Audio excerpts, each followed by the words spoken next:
नमस्कार, आप देख रहे हैं इंडिया टीवी में हूं पिनास त्यागी। प्रधानमंत्री का 2025 वाला प्लान रेडी हो चुका है। नरेंद्र मोदी ने 25 का पूरा कैलेंडर तैयार कर लिया है। कब, कहां और क्या कैसे करना है, मोदी ने सब कुछ डिटेल में लिख लिया है और पार्टी नेताओं को बाकायदा समझा भी दिया है। कल से मोदी काम पर लग जाएंगे। आगे संसद में वन नेशन वन इलेक्शन वाला बिल रखा जाने वाला है। आगे की पूरी सियासत अब इसी बिल के इर्द गिर्द घूमने वाली है। वन नेशन वन इलेक्शन से पहले मोदी ने अपने मुद्दे का सिलेक्शन किया। मुस्लिम तुष्टीकरण पर मोदी और योगी की फाइनल चोट, क्या धर्म में जाति से ज्यादा है वोट?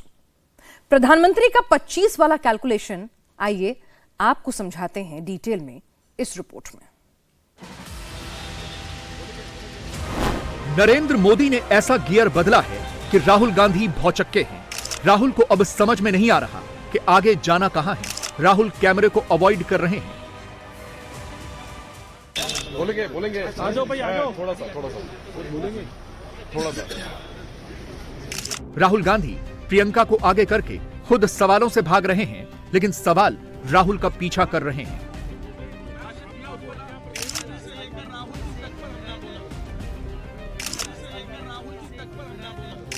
कैमरा जब राहुल गांधी पर फोकस हो जाता है तो वो अपनी अपीयरेंस ठीक करने लगते हैं, लेकिन राहुल का काम अब अपीयरेंस ठीक करने से नहीं बनेगा।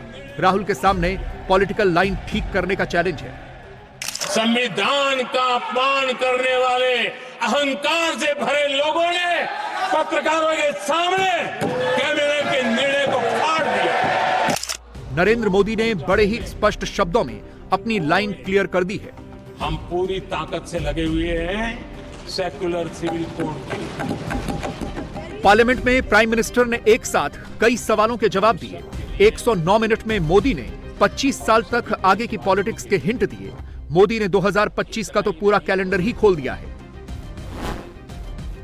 क्या मोदी राज में मुस्लिम पर्सनल लॉ बोर्ड खत्म होगा? प्रधानमंत्री ने कह दिया, हां, खत्म होगा। क्या आने वाले दिनों में वक्फ बोर्ड हटेगा? मोदी ने कह दिया, हां, वक्फ बोर्ड नहीं रहेगा। क्या मुसलमानों को आरक्षण मिलेगा? प्रधानमंत्री ने बताया, धर्म के आधार पर आरक्षण नहीं मिलेगा। क्या यूसीसी आने वाला है? इस सवाल का जवाब भी मोदी ने दे दिया है, हां, सेकुलर सिविल कोड आने वाला है। संविधान सभा ने यूनिफॉर्म सिविल कोड को लेकर के लंबी चर्चा की, गहन चर्चा की, और उन्होंने बहस के बाद निर्णय किया कि अच्छा होगा कि जो भी सरकार चुन करके आए वो उसका निर्णय करे और देश में यूनिफॉर्म सिविल कोड लागू करे। ये संविधान सभा का आदेश था। समान नागरिक संहिता को राष्ट्र की एकता और आधुनिकता के लिए अनिवार्य बताया था कामामुंशी जी। सुप्रीम कोर्ट ने भी कई बार कहा है कि देश में यूनिफॉर्म सिविल कोड जल्द से जल्द लाना चाहिए। सरकारों को आदेश दिए हैं सुप्रीम कोर्ट ने, और उसी संविधान की भावना को ध्यान में रखते हुए, संविधान निर्माताओं की भावनाओं को ध्यान में रखते हुए हम पूरी ताकत से लगे हुए हैं सेक्युलर सिविल कोड के। 2025 के लिए नरेंद्र मोदी के सारे कैलकुलेटर आउट हो गए हैं। संसद में प्रधानमंत्री के भाषण के 24 घंटे बाद भी कांग्रेस को झटके आ रहे हैं। 24 घंटे बाद भी कांग्रेस को आफ्टर शॉक लग रहे हैं। संविधान के नैरेटिव पर एकदम खामोशी छाई है। संविधान पर टोटल सन्नाटा है। कांग्रेस और कांग्रेस के इकोसिस्टम को उम्मीद नहीं थी कि मोदी संविधान को ऐसे जोड़ लेंगे। मोदी ने संविधान पर ऐसी बहस की कि सारे विरोधियों की बोलती बंद कर दी। 24 के चुनाव में मोदी विरोधियों के हाथ में दो हथियार थे, संविधान और आरक्षण। मोदी ने विरोधियों से ये दोनों ही मुद्दे छीन लिए। मोदी ने पिछड़ों को बताया कि कांग्रेस आरक्षण नहीं चाहती, देश में पिछड़ा आरक्षण है क्योंकि मोदी ने ओबीसी आयोग को संवैधानिक दर्जा दिया है। मोदी ने दलितों को बताया कि कांग्रेस का वश चलता तो दलित आरक्षण भी खत्म कर देती, लेकिन मोदी दलित आरक्षण कभी खत्म नहीं होने देंगे।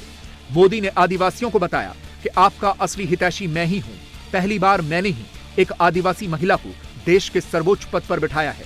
मोदी ने अगड़े हिंदुओं को बताया है कि गरीब सवर्णों को 10% आरक्षण कांग्रेस ने नहीं दिया, बल्कि मोदी की एनडीए सरकार ने दिया है। प्रधानमंत्री ने समग्र हिंदू समाज को बताया है कि कांग्रेस मुस्लिम आरक्षण लागू करना चाहती है, लेकिन वो ऐसा कभी नहीं होने देंगे। वोट बैंक की राजनीति में छुपे हुए लोगों ने, डूबे हुए लोगों ने धर्म के आधार पर, तुष्टीकरण के नाम पर आरक्षण के अंदर कुछ न कुछ नुक्सेदनी करने का प्रयास किया, और इसका सबसे बड़ा नुकसान एससी, एसटी और ओबीसी समाज को हुआ है। भारत जैसे देश की एकता और अखंडता के लिए धर्म के, संप्रदाय के आधार पर आरक्षण नहीं हो सकता है। सुविचारित मत था, ऐसा नहीं कि भूल गए थे, रह गया था, सोच विचार कर तय किया गया था।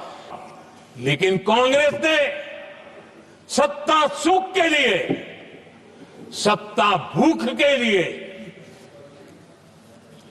अपनी वोट बैंक को खुश करने के लिए धर्म के आधार पर आरक्षण का नया खेल खेला है, जो संविधान की भावना के खिलाफ है। संविधान निर्माताओं के भावनाओं पर गहरी चोट करने का यह निर्लज्ज प्रयास है। अखिलेश यादव समाजवादी पार्टी। सोचिए, अगर 4 जून को दलित वोट शिफ्ट नहीं होता तो नंबर में कितना बड़ा फर्क पड़ जाता। अगर दलित वोटर संविधान और आरक्षण खत्म होने के फेक नैरेटिव में नहीं फंसते तो मोदी 240 पर नहीं रुकते।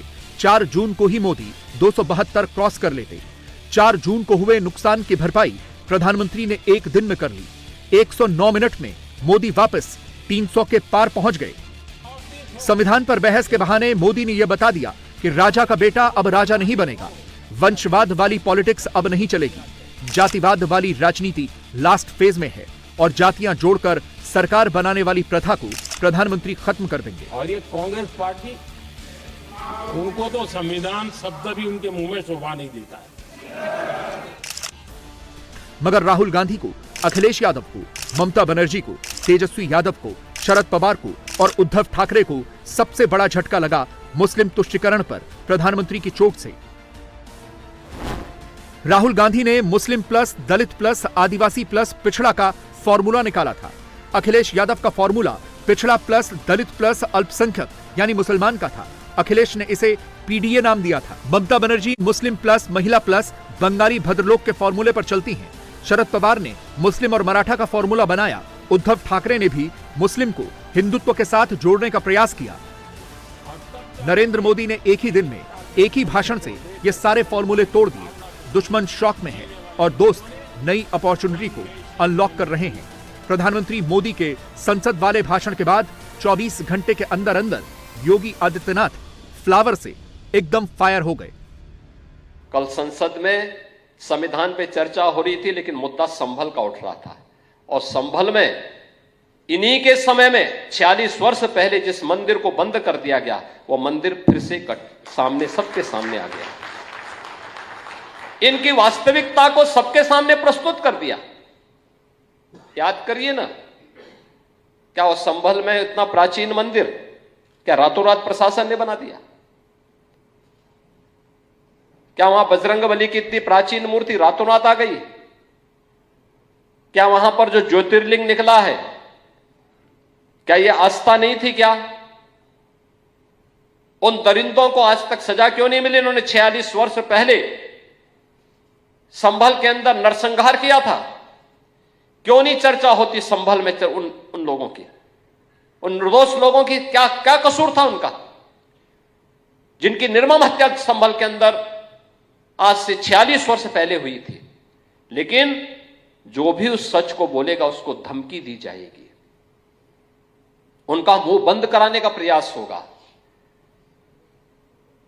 और इसीलिए कुंभ के बारे में भी ये लोग इसी प्रकार के दुष्प्रचार को लेकर के आगे बढ़ने का कुत्सित प्रयास करेंगे। संभल में पिछले 24 घंटों में बहुत कुछ बदल गया है। संभल में 46 साल से बंद मंदिर मिल गया है।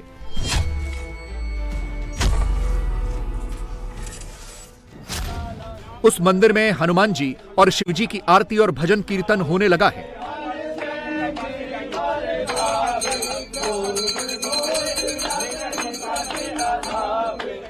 डीएम और एसपी आकर दर्शन कर रहे हैं और एएसआई को यह पता लगाने के काम में लगाया गया है कि इस मंदिर की मूर्तियां और यहां का शिवलिंग कितना पुराना है।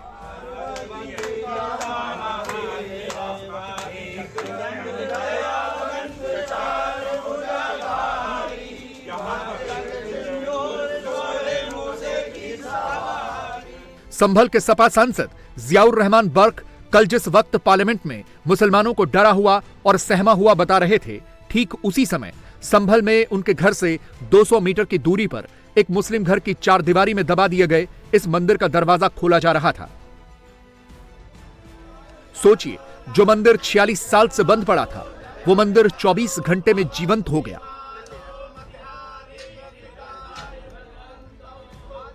इस मंदिर के साथ 1978 के दंगे का चैप्टर भी खुल गया, जिस पर 46 साल से पर्दा डालकर रखा गया था। 78 में संभल का सबसे बड़ा दंगा हुआ था। उस दंगे में 184 हिंदू मारे गए थे। हिंदुओं को उनके घर और दुकानों में जिंदा जला दिया गया था। 78 के दंगे में एक भी मुसलमान की मौत नहीं हुई थी। 78 के दंगे के बाद संभल का हरिहर मंदिर हिंदुओं के लिए बंद कर दिया गया। हरिहर मंदिर में हिंदू कुआं पूजन करते थे। संभल में बहुसंख्यक मुसलमानों ने कुआं पूजन पर रोक लगा दी। तब मुसलमानों के नेता थे शफीकुर रहमान बर्क। 46 साल के बाद उन्हीं शफीकुर रहमान बर्क के पोते जियाउर रहमान बर्क संभल के सांसद हैं। वो संसद में सेकुलरिज्म पर भाषण देते हैं, लेकिन बर्क फैमिली के पुराने कारनामे बताते हैं कि सेकुलरिज्म पर उनका भाषण खोखला है। आज जो लोग आतंकवाद को पलवित व पुष्पित कर रहे हैं, तब इनका अंडा भी नहीं फूटा था इस धरती पे।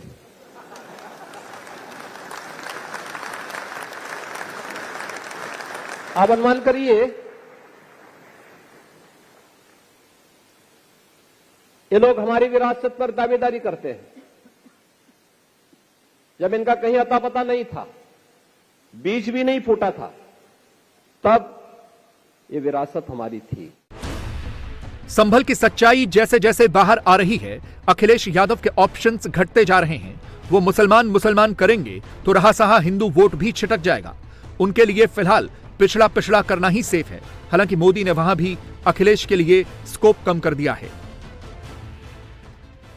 सच्चाई तो यह है कि आदिवासी, पिछड़े, दलित, उनका आरक्षण छीना है और जाति जनगणना को लेकर के कोई छोटा मोटा संघर्ष नहीं, लगातार इसको लेकर के हम लोग आगे बढ़ रहे हैं। और वो दिन आएगा जब ये जाति जनगणना भी होगी और आबादी के हिसाब से लोगों को हक और सम्मान भी मिलेगा। यूपी में 2027 के लिए अभी से व्यू रचना हो रही है। अखिलेश का चैलेंज कमजोर किया जा रहा है। संभल इसका पायलट प्रोजेक्ट है और प्रधानमंत्री ने पार्लियामेंट में जो कहा वो यूपी में योगी आदित्यनाथ के लिए गाइडिंग प्रिंसिपल है। यूपी में योगी 20% वोट के पीछे नहीं भागेंगे। योगी 80% वोट को ही लामबंद करेंगे। हिंदू और हिंदू हित की बात होगी। मुस्लिम तुष्टीकरण का पर्दाफाश होता रहेगा। हिंदू मंदिरों पर फोकस बढ़ाकर रखा जाएगा। धर्म की आड़ में लॉ एंड ऑर्डर बिगाड़ने नहीं दिया जाएगा। आप मुझे बताओ, अयोध्या में राम मंदिर का फैसला नहीं आता, अयोध्या में राम मंदिर नहीं बन पाता क्या? अयोध्या में इंटरनेशनल एयरपोर्ट बन पाता है क्या? अयोध्या के अंदर की गलियां 4 लेन की बन पाती क्या? अयोध्या रेलवे की डबल लाइन के साथ जुड़ पाता है क्या? अयोध्या की इतनी बेहतरीन कनेक्टिविटी हो पाती है क्या? आम जनमानस खुश है, हर व्यक्ति प्रफुल्लित है। आने वाला श्रद्धालु कृतज्ञता ज्ञापित करता है, लेकिन देश के संविधान का वास्तव में गला घोंट करके संविधान में चोरी से सेकुलर शब्द डालने वाले लोग अपने घर में शोक मना रहे हैं। उन्हें परेशानी है कि काशी विश्वनाथ धाम की कायाकल्प कैसे हो गई। उन्हें परेशानी है कि अयोध्या में राम मंदिर और अयोध्या इतनी भव्य और दिव्य कैसे हो गई। उन्हें परेशानी इस बात की है कि हम लोगों ने तो दशकों तक शासन किया, लेकिन कुछ नहीं हम कर पाए। अपने निकम्मेपन पर हम लोगों को कोस रहे हैं। महाराष्ट्र में देवेंद्र फडणवीस की कैबिनेट का विस्तार हुआ तो सरकार में सिर्फ एक मुस्लिम मंत्री को शपथ दिलाई गई। कोल्हापुर की कागल सीट से जीत कर आए एनसीपी अजीत पवार गुट के हसन मुश्रिफ को कैबिनेट मंत्री बनाया गया। हसन मुश्रिफ के अलावा कोई मुसलमान मंत्री नहीं बनाया गया। महाराष्ट्र में बीजेपी कोटे से कोई मुसलमान मंत्री नहीं है। महाराष्ट्र में शिवसेना शिंदे के कोटे से भी कोई मुस्लिम नहीं है। एनसीपी अजीत पवार गुट से एक मुस्लिम मंत्री ने शपथ ली। नरेंद्र मोदी की पार्टी अपने इरादे छिपाकर नहीं चल रही। वो साफ साफ बता रही है कि मुख्य धारा में उसी को मौका मिलेगा जो राष्ट्र निर्माण में हाथ से हाथ मिलाकर चलेगा। मोदी के विरोधी भी अपने इरादे जाहिर कर रहे हैं। पश्चिम बंगाल के मंत्री और कोलकाता के मेयर फिरहाद हाकिम को सुनिए। अपनी कौम के जलसे में हाकिम ने जो कहा उसे ममता बनर्जी को भी सुनना चाहिए और इस पर अपनी लाइन क्लियर करनी चाहिए।